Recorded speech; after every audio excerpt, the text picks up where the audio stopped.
Hi everyone, this is Christine Hagopian, Director of Programs at Pine, and I'd like to explain to you how Pine has recently announced a member partnership with the Printers401k program, which is powered by Diversified Financial Advisors, LLC. The program is a full-service institutional retirement consulting and advisory program designed to work for you and your participants. We're inviting you to listen to Joe Tribula, and he is our main contact with Diversified. And today he is going to present some ideas and information for you. And questions are welcomed. And you can use the chat box in the corner, or you can jump right out and ask a question. And Joe will provide his contact information towards the end of the webinar. Thank you for joining us today, Joe. We look forward to hearing this information. Thank you, Christine, for the introduction. As Christine said, I'm Joe Tribula with Diversified Financial Advisors. We help manage the Printers401k program. This webinar is designed to give you a high-level overview of the program and give you a format to ask any questions that you may have related to the Printers401k plan. And again, you please feel free to ask any questions along the way or use the chat functionality when something comes up.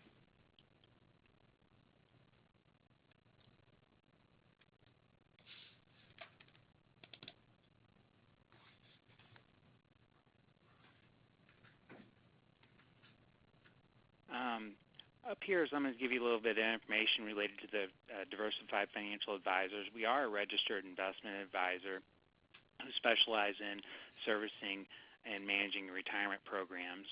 Credentials that we have here, we have a accredited investment fiduciary, registered fiduciary, a certified plan fiduciary advisor, and a certified financial planner. I hold the accredited investment fiduciary, the certified financial planner, and the certified financial plan fiduciary designations myself. And what these credentials really mean is that we're held to a fiduciary standard, meaning that we're legally obligated to act in the best interest of our clients. We can't represent our firm or our products over our client's best interest, which you would seemingly think that would be a no-brainer, but the reality is, if you've heard anything about the fiduciary rule that's out right now, that has not been the case within the retirement plan or investment industry. We have been recognized in 2006 by Financial Times as a top 401k provider, also by Planet Advisors Magazine for the 2016 Top 100 Retirement Plan Advisors. We do have specific retirement plan affiliations. We're affiliated with the Retirement Partners Advisors, who collectively we serve over 27,000 retirement plans representing $65 billion in assets and above. What that really means to our clients is that we're able to bring in innovative ideas, products, and services, and typically trying to be ahead of the curve rather than behind the curve related to retirement plan issues.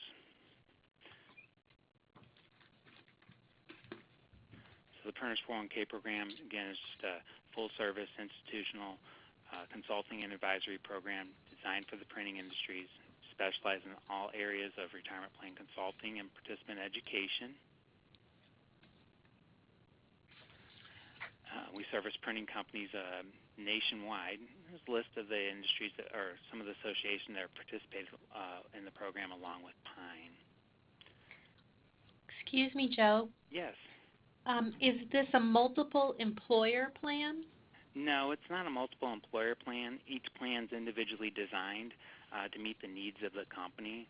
So although there are multiple companies participating in the Printers401k program, the companies are treated separately and distinctly different, and the companies do not have liability for the other companies within the program. So if one plan has a problem, then that's their problem.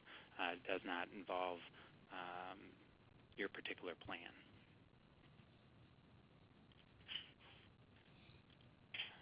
So our goal as the Printers401k program is to provide our clients with a complete plan management process at a competitive price with investments that perform, giving the participants an opportunity to have a successful retirement. So I'll kind of hit each one of these points for you here coming up. The first one would be the plan process. So the plan process, the Printers401k program is a collaboration of 401k plan specialists that work on your behalf. We're legally responsible for the day-to-day operations and management of your 401k program, which reduces your responsibility and limits your liability in managing your company retirement program. Specifically, we serve as a 338 investment fiduciary for your plan. What that means is that we're legally responsible for the management, oversight, and transactions related to the investments that are offered to your plan and plan participants. We also have 316 Administrative Services, which is offered by Postal Service Corporation. And what they do is they're legally responsible for the management of or administration of the 401k program. So, so that includes like filing 5500s, providing your fee disclosure information to the participants. They're the legally ones responsible for it. So if you get audited by the Division of Labor or the IRS related to your 401k program, they're going to come see Postal Service Corporation. They're not coming to your office. We also have a discretionary trustee board, and what they do is they provide the oversight over our 338 services along with the 316 administrative services to make sure that we're operating the program in an appropriate manner. And then we have an ERISA council, which reviews the plan for compliance.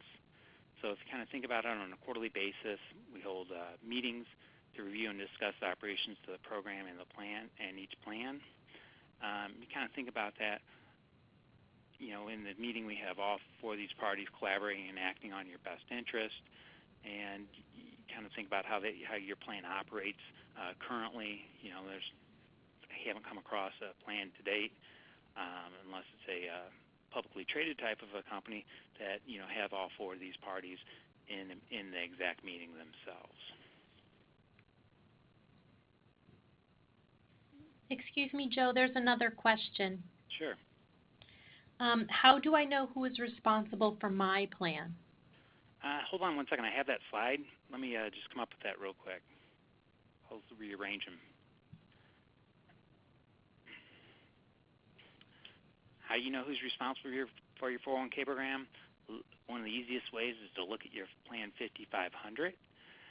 When you look at your 5500, it's going to name who the plan administrator is right there. And in this particular case, or with all of our plans, Postal Service Corporation serves as the plan administrator, and Brenda Moore specifically is the plan administrative contact. It'll also identify who the plan trustees are, and on our particular case for the Printers401k programs, you'll find that it says Printers401k Board of Trustees serve as it, and then the other thing too is who signs the 5500. And what happens is whoever has the signing authority or whoever is acting with discretion in retirement programs, those are the responsible parties in the retirement program. So you kind of think about your 5500 and think about the process as far as filing the 5500 that you did last year. Typically what happens is it comes down to the filing deadline, and you're scrambling around to find your credentials to be able to do your filing online, and then you have really no idea what you're signing other than the fact that you need to get it taken care of, and you're just trusting that it's correct. But you're ultimately the person that's liable for that 5500 filing, because that's actually a tax return that you're filing on behalf of the plan. In addition to that, you kind of want to look at your plan documents, and in your plan documents, it'll list out who your plan administrator is and who your trustees are related to your program, and then agreements. And in our particular case for the investment services that we provide, it'll list out the agreements and list out what we're responsible for, or who your investment person's responsible for. And so what happens if you kind of think about it again, whoever's having to sign for the investment transactions or sign for the transactions, that's going to be the responsible party, because that's the person that made that transaction occur.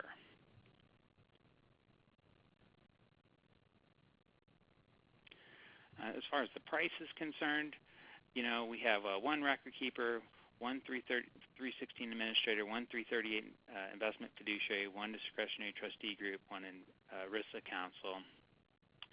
And, we eliminate unnecessary and redundant fees typically found in retirement programs. Pricing is on an institutionalized basis. So what we're utilizing investments that are purchased on a no-load basis at institutional pricing levels, so the least expensive investment option that we could purchase. And we utilize the SunGuard's Reliance software, which is the record-keeping software, which is leading software and technology services for retirement plans. And as the plan fees, as your plan assets increase, the plan's fees are reduced, allowing your plan to always remain competitive.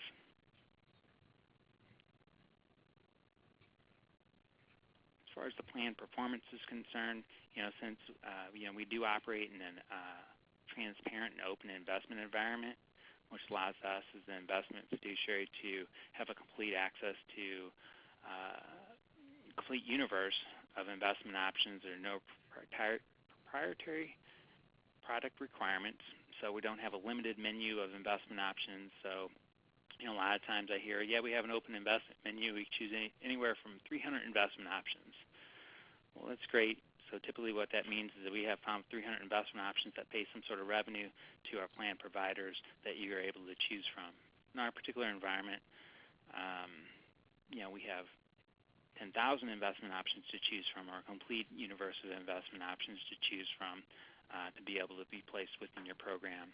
We whittle that investment options down by using a prudent and due diligence process that was created by the Foundation of Fiduciary Studies for the selection and monitoring of the investment options.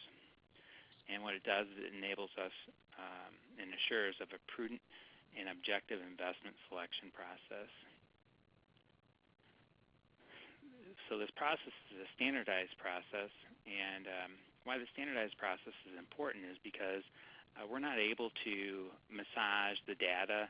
It's 11 stated points, and these are the points that we're going to apply to, and we're not able to adjust them at all.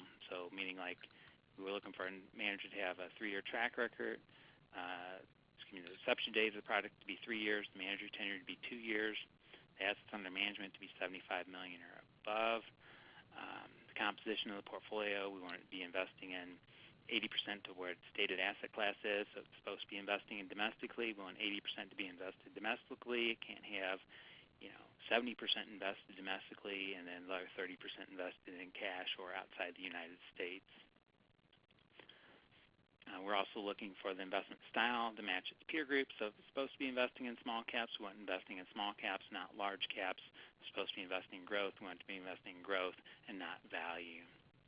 And then the prospectus net expense ratio, the investments must be in the top 75 percentile for its peer group. So again, we're looking for results for the investments. We don't want the most expensive investments that are offered.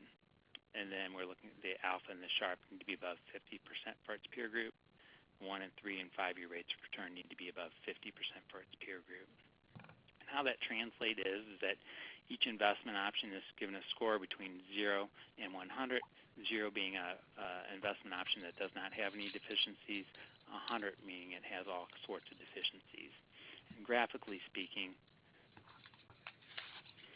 you can look at this chart here. This is a scatter plot chart, and what you're looking for here is an investment lineup that on the right-hand side from ABC Company, and what it's doing is it's just showing you the different investment options that are offered within the program. The larger the circle, the more assets are held within that particular investment option. So as you kind of notice, there's a lot of circles and a lot of investment options that are kind of scoring high. So you have a 3-year matrix starting at 100 and going to 0. It's like all investment options be between this 25 line and then a quarter score of 25. And so there's a number of them that are scoring outside of here. And this is what we typically find with investments, and a lot of times that's because it's how people get paid, or best, either product companies that offer the program are receiving revenue for them, so they look for placement of assets within these types of programs, and those typically find more poor investment choices. So, more or less simplifying the menu and reducing the number of options, again, is going to reduce participant confusion and allow for a cleaner investment menu to be offered to the participants. So at the end of the day, what really matters is giving the participants an opportunity to have a successful retirement. Is what we're trying to do with the 401k program, and I believe what most companies are trying to do with their 401k program. And what we believe is that providing a personal experience leads to higher enrollment, increased contributions, and improved financial education. So we provide one-on-one enrollment meetings, one-on-one participant education, live support service team, and personalized interactive web experience for those participants that want it. And, people may think that's a little bit harder way to go about doing things, but we just feel it's the right way to go about doing things. Even though the industry trends kind of more leading towards, default portfolios or the target date portfolios and the automatic enrollments and so forth, we believe that the one-on-one enrollment meetings and one-on-one education is helpful and appreciated by the participants.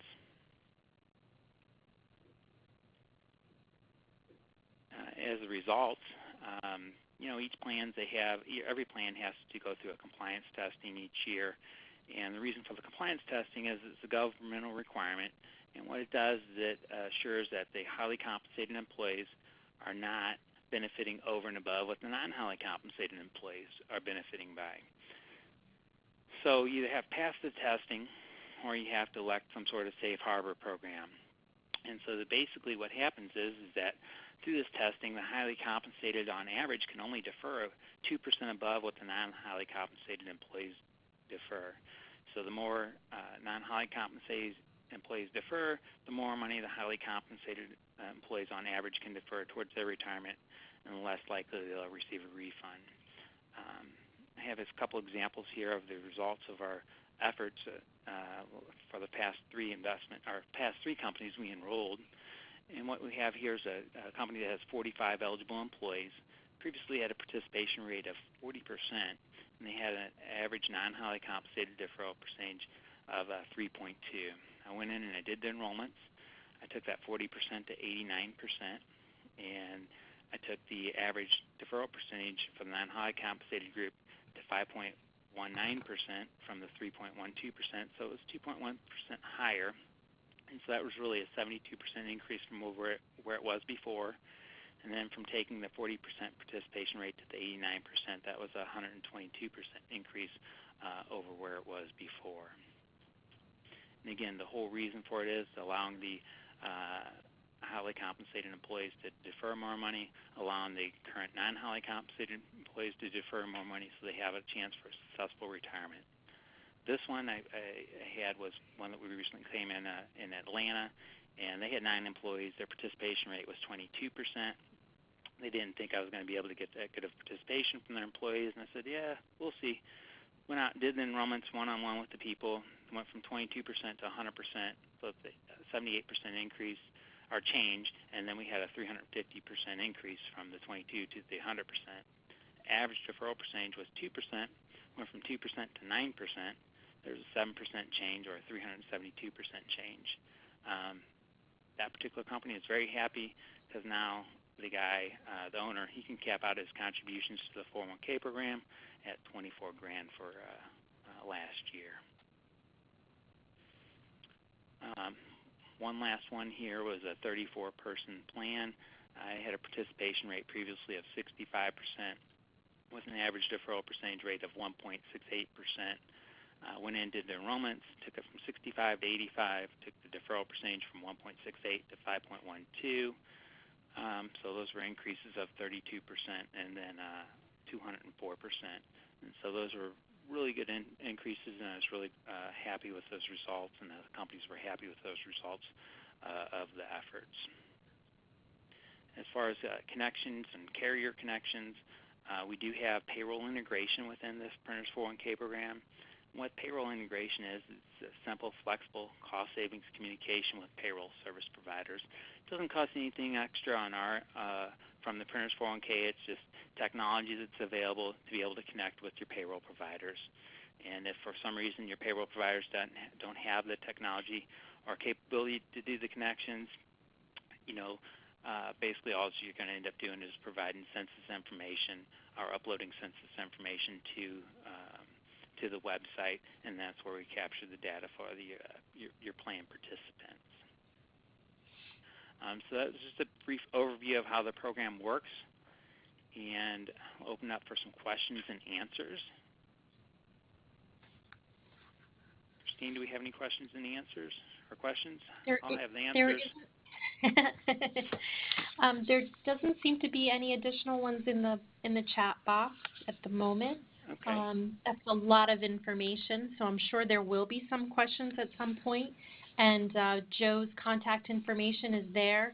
I know that personally, I can speak from my own experience that Joe makes it very easy to walk through the steps as I did with him with my own 401k, and very easy and very thorough. So thank you for that, Joe. Oh, you're welcome. If someone is interested in getting more information from you, what is the next step? Next step typically is just provide the plan sponsor with a plan analysis, and in that particular instance what we're doing is just doing a comparison, showing them or doing an analysis of what they currently have within their 401k program, getting them to understand how their investments perform, how their fees are actually allocated within their 401k program, and then we kind of compare that to the Printers 401k program. So in order to do that, what we would need is your provider fee disclosure statement. So that's a requirement that each provider needs to give to plan sponsors, and then a copy of the asset statement or even a screen print of the asset statements would be fine, and then a list of the all available investment choices, and that can either be emailed to me or you could fax it to me. Would be the best way to go about doing that. Very good. So as you can see, there are some steps that need to be taken to get the ball rolling with Joe. His contact information is there for you. And again, we thank you, Joe, for all of this. And there's more information about Printers 401k on our Pine website. And we have some upcoming programs, so check the calendar as well for that. And any last minute comments, Joe? No, I'd just like to thank everybody for their consideration and joining us for this webinar today. Very good. Thank you so much, Joe. Take care, everyone. Thank you. Bye-bye.